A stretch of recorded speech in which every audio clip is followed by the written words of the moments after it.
Doctor बीना चतुर्वेदी की आवाज़ में उनके कहानी संग्रह अपराजिता से सुनिए कहानी जूठी थाली। इसमें माँ की मौत के बाद मामा के घर में रह रही इस कहानी की नायिका के साथ उसके मामा की लड़की बहुत ही खराब बर्ताव करती थी। मामी भी उसे नौकरानी की तरह रखती थी। पूनम ने अपनी पसंद के लड़के से शादी की, फिर 2 बच्चों को छोड़कर वह वापस आ गई। उन मासूम बच्चों पर दया करके मामा ने अपनी भांजी की शादी पूनम के छोड़े हुए पति से कर दी। रागिनी सोच रही थी कि जैसे मैं पूनम की उतरन पहनकर बड़ी हुई थी, उसी तरह उसके छोड़े हुए पति की पत्नी बन सकी। मगर वह खुश थी, भले ही जूठी थाली थी, मगर 56 व्यंजन के समान आत्मसंतुष्टि देने वाली थी।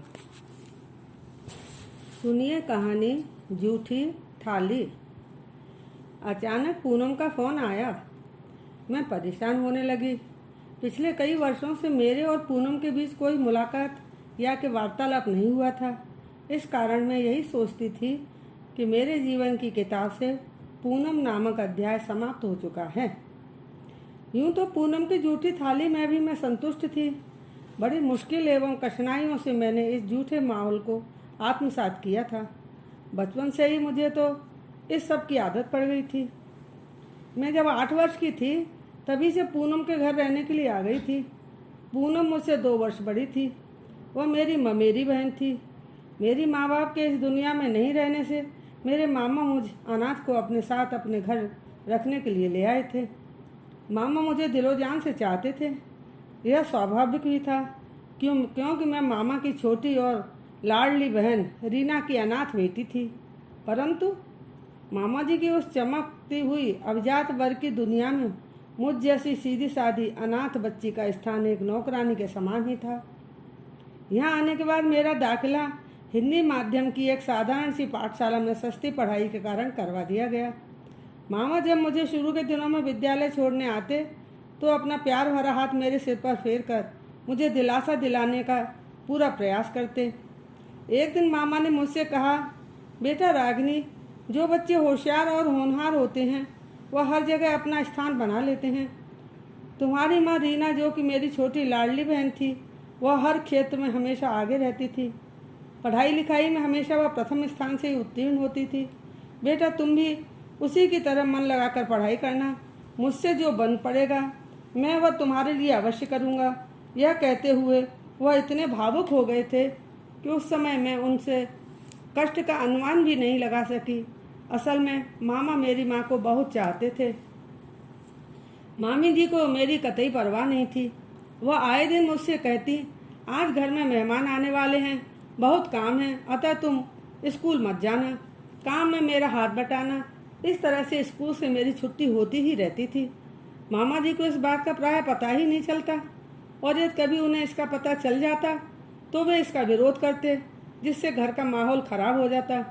घर में बढ़ते खर्चे, रोना धोना, चिल्लाना पुकारना और काम की अधिकता से होने वाली परेशानी आदि अनेक बातें बनाकर मामा जी की बोलती बंद कर दी जाती थी। पूनम से 2 साल बड़े राकेश भैया बहुत बार मेरी तरफदारी करते थे, मगर इसका भुगतान मुझे ही करना पड़ता। इस दुष्परिणाम को देखकर वह भी चुप रहकर सब कुछ अनदेखा करते रहते। पूनम कॉन्वेंट में पढ़ती थी। संपन्न परिवार की लड़कियां उसकी सहेलियां थीं। वह स्कूल की बस से ही पढ़ने जाती थी। मुझे जलाने के लिए वह घर में अंग्रेजी ही बोलना चाहती थी। स्कूल के सभी कार्यक्रमों में हिस्सा लेने की उसे पूरी छूट थी। मामी जी उसका हमेशा ही बहुत ध्यान रखती थी। उसे सिर पर चढ़ाकर रख रखा था। यह सब देखकर मैं मन ही मन रोती रहती थी। इसके अलावा मैं कर भी क्या सकती थी। मैं बेबस थी, लाचार थी। कॉलेज में पहुंचते ही पूनम की दुनिया रंगीन हो गई थी। उसका व्यक्तित्व तो निखर कर सामने आ गया था। सुंदर तो वह थी ही, साथ ही लाड़ प्यार, धन दौलत, बुद्धि, वैभव सब कुछ तो था उसके पास। स्टेज पर जब वह आती तो तालियों के गड़गड़ाहट के साथ उसका स्वागत होता। अब तो वह फर्राटे की अंग्रेजी भी बोलने लगी थी। मेरे भाग्य में तो बस उसकी उतरन अर्थात पुराने कपड़े, पुरानी कापी किताबें ही लिखी थीं। मेरी भी इच्छा होती थी कि मैं भी उसी की जैसी बनूं, मगर विधाता ने तो मेरे भाग्य को टूटी कलम और फीकी स्याही से लिखा था। जहाँ तक मेरा अनुभव है, कि मेरे अंदर प्रतिभा की कोई कमी नहीं थी, मगर सुविधाओं का पूर्णतः अभाव था। मेरा गला बहुत मधुर था, मगर गाने की मुझे स्वतंत्रता नहीं थी। सबसे बड़ी बात, मुझे मेरी इन सभी कमियों के बारे में भली भांति ज्ञात था, तो भी मैं कभी कभी अपने मन को समझाने में असमर्थ पाती थी। मेरे अभावों और कमियों के विषय में मैं यदि भूलने का प्रयास भी करती तो नज़दीकी लोग अपनी हरकतों एवं वार्तालाप व व्यवहार के माध्यम से मुझे याद दिलाते रहते। इसी तरह समय व्यतीत होता रहा। अब मेरी विद्यालय शिक्षा पूर्ण हो गई थी। मैंने विद्यालय में प्रथम स्थान प्राप्त किया था। विद्यालय के वार्षिकोत्सव अवसर पर जिलाधीश के द्वारा मेरा सम्मान किया गया। अपनी पढ़ाई जारी रखने के लिए मुझे छात्रवृत्ति दी गई। मैं बहुत खुश थी। मामा जी ने भी मुझे नई ड्रेस दिलाई। मेरी ड्रेस देखकर पूनम ने मेरी ओर व्यंग भरी मुस्कान फेंकी। मामा जी ने पूनम से पूछा कि तुम क्यों मुस्कुरा रही हो। वह कहने लगी कि नीले रंग की ड्रेस इसके ऊपर खूब खिलेगी।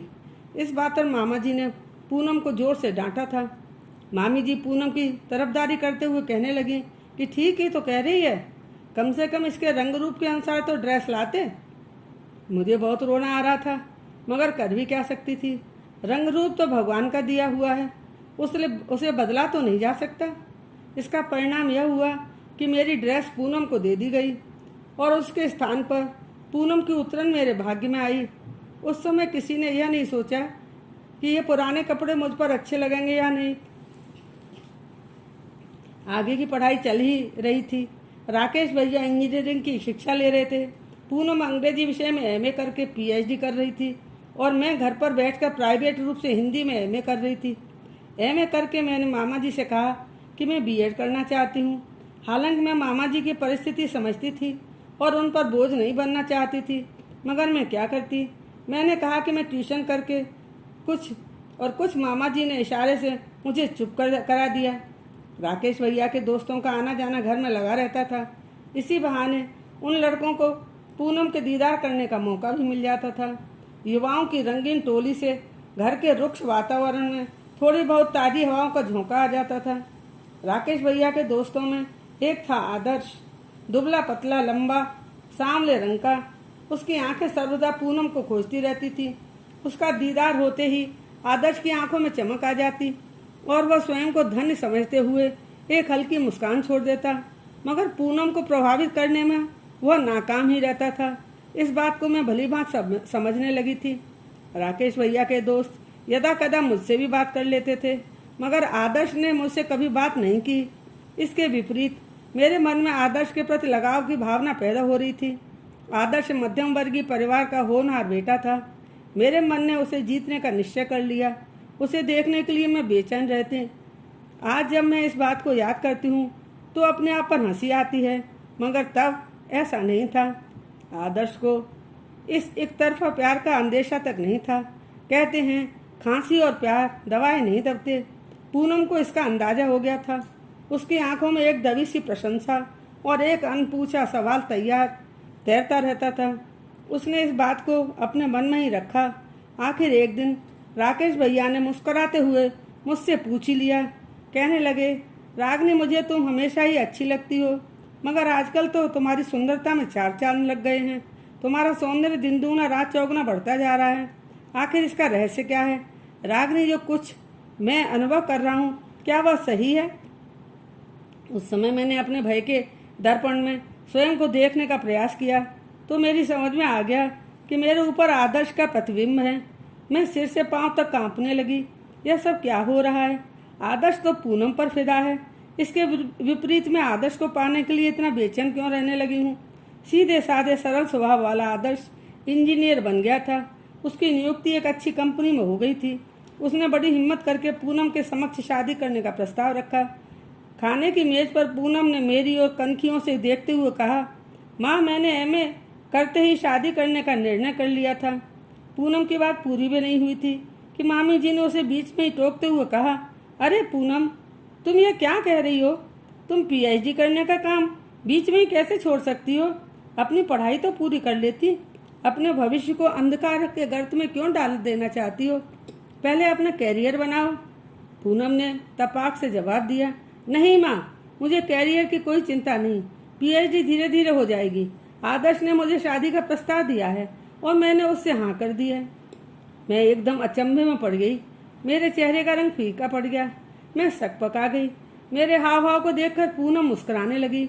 मामी जी कहने लगी, अरे पूनम, आदर्श से अच्छा लड़का तुमको मिल जाएगा। जल्दबाजी में कोई निर्णय मत करो। तुम्हारे लिए तो अच्छे से अच्छे रिश्ते आएंगे। आदर्श से अधिक स्मार्ट, पढ़े लिखे, संपन्न परिवार के होनहार लड़कों की तुम्हारे लिए कोई कमी नहीं है। पूनम अपनी बात पर अड़िग रही। कहने लगी, नहीं माँ, मैंने अच्छी तरह से सोच विचार के निर्णय लिया है। मामा जी बीच में ही टोकते हुए कहने लगे कि आदर्श अच्छा लड़का है। यदि दोनों एक दूसरे को पसंद करते हैं तो हमें कोई दिक्कत नहीं होनी चाहिए। दोनों की जोड़ी अच्छी रहेगी। इसी बीच राकेश भैया पूनम से कहने लगे कि पूनम, तुमको तो मेरा दोस्त अमित पसंद था, फिर अचानक ऐसा कैसे? पूनम ने कहा कि पसंद था मगर अब नहीं। अब मेरे लिए और कुछ सुनना मुमकिन नहीं था। अतः मैं चुपचाप वहाँ से उठकर चली गई। अपने भाग्य को कोसने के अलावा मैं कर भी क्या सकती थी। आदर्श और पूनम की शादी धूमधाम से संपन्न हो गई। आदर्श मेरे जीजाजी बन गए। मुझे अंदर ही अंदर बहुत घुटन हो रही थी। मैंने अपने आप को संभाला और काम में लग गई। समय अपनी गति से चल रहा था। आज डाइनिंग टेबल पर रखे पूनम के पत्र के ऊपर अचानक मेरी नज़र चली गई। जीवन के सारे प्रसंग एक बार पुनः विचारों की सतह पर उभर उभर कर मुझे बेचैन कर रहे थे। पूनम ने आदर्श और स्वयं का घर भी अपने उतरे हुए कपड़ों की तरह, पुरानी किताबों व अन्य उतरनों की तरह मेरे मुंह पर फेंका था। पूनम ने जुड़वा बच्चों, एक बेटा और एक बेटी को जन्म दिया था, मगर कुछ समय पश्चात ही अपने पति आदर्श को अपमानित करके दूध मुहे बच्चों को रोता कलपता छोड़कर बेसहारा करके वहाँ से निकल पड़ी थी। पूनम ने आदर्श के घर को कभी भी मन से नहीं अपनाया था। खुशियों का खजाना हमेशा ही खाली रहा था।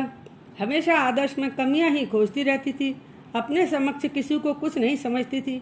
आदर्श के जीवन को नर्क बनाने में पूनम ने कोई कसर नहीं छोड़ी थी। पूनम के इस मूर्खतापूर्ण निर्णय को सुनकर मामा जी अपने आप को नहीं संभाल पाए। उनको दिल का दौरा पड़ गया। डॉक्टरों ने मामा जी को गंभीर हालत को देखकर घर के लोगों को सलाह दी कि इन्हें कोई तनाव नहीं पहुंचाना चाहिए। इनकी स्थिति अत्यंत नाजुक है। जरा सी भी लापरवाही करने से आप लोग इनकी जिंदगी से हाथ धो बैठेंगे। मामा जी की हालत में जब थोड़ा सुधार हुआ तो उन्होंने मुझे बड़े आग्रहपूर्वक शांति से समझाया, रागिनी, अब बस तुमसे ही मुझे थोड़ी आशा है। मुझे तुम पर पूरा भरोसा है। तुम मेरी बात को नहीं टालोगी। आज मैं तुमसे कुछ मांग रहा हूँ। क्या तुम आदर्श के साथ शादी करके उसके बेसहारा बच्चों की माँ बनकर उनकी जिंदगी को संभाल सकोगी? मामा जी के घर की बनी आश्रिता को एक बार पुनः अनमने मन से ही सही जूठी थाली को स्वीकार करना पड़ा। धीरे धीरे मैंने अपने स्वभावानुसार इस वीराने में भी बाहर लाने का प्रयास शुरू कर दिया। अब मैं यहाँ पूर्ण रूप से रच बस गई थी। आदर्श के घर में एक बार फिर से खुशियाँ आ गई थीं। सब कुछ भली बात चल रहा था कि अचानक एक दिन पुनः पूनम मेरे जीवन रूपी नौका को डुबोने की नीयत से आ गई। उसका पत्र आया। पढ़कर मैं कांपने लगी। उसे बेटा चाहिए था, उसका अपना बेटा, जिससे कि वह अबोध बच्चे के रूप में छोड़कर चली गई थी। अब 8 वर्ष का हो गया था। पूनम ने पैसों की खातिर जिस अमीर व्यक्ति से शादी की थी उसके साथ बच्चे पैदा नहीं हुए। वहां पहुंचकर उस अमीर व्यक्ति के बच्चे की मां पूनम नहीं बन सकी। डॉक्टर की सलाह के अनुसार भविष्य में भी इसकी कोई संभावना नहीं थी। उसके दूसरे पति की करोड़ों की संपत्ति के लिए पूनम को वारिस चाहिए था। पूनम ने अपने पत्र में रागिनी को लिखा था, रागिनी, तुम तो आदर्श के बच्चे की माँ बन सकती हो। तुमको तो किसी चीज़ की कमी नहीं है। तुम्हें तुम्हारे मनचाह सब कुछ मिल गया है, पर मुझे देखो, भूल से गलत आदमी से शादी कर बैठी। यूँ तो मुझे सब सुख है, मगर बच्चे के बिना मैं अधूरी हूँ। अपने बच्चे होते हुए भी आज मैं बच्चे के लिए तरस रही हूँ। पूनम के पत्र को आदर्श के सिरहाने रखकर मैं अंदर काम करने आ गई। बहुत संभव है कि पूनम का पत्र पढ़कर आदर्श के घाव हरे हो गए होंगे। मेरे मन में भी कई सवाल उठ रहे थे कि क्या आदर्श अपना बेटा पूनम को सौंप देगा। थोड़ी देर पश्चात ही आदर्श अंदर आया और कहने लगा कि रागिनी, पता नहीं बाहरी चमक दमक देखकर मैंने तुम्हें छोड़कर पूनम से शादी क्यों कर ली थी। कई दिनों से मैं दिल खोलकर तुमसे अपने मन की बातें करना चाहता था, परंतु कह नहीं पाया। पूनम से शादी करने के बाद मुझे अपने गलत निर्णय का एहसास होने लगा था। अब तुम्हारे साथ रहकर ही मुझे पूर्ण शांति मिल सकी है। मैंने गर्दन झुकाते हुए कहा, आदर्श, यह सब कहने की अब कोई आवश्यकता नहीं है। मैं स्वप्न में खो गई। तब मुझे ऐसा लगा कि आदर्श मेरी राहों में फूल बिछा रहे हैं, मुझे अपनी पलकों पर बैठा रहे हैं और राकेश भैया मुझसे कह रहे हैं, क्यों रागनी, कैसी रही? भले ही जूठी थाली सही, मगर मेरे लिए तो वह 56 व्यंजन के समान आत्मसंतुष्टि देने वाली है। मैं सुखी हूँ, प्रसन्न हूँ।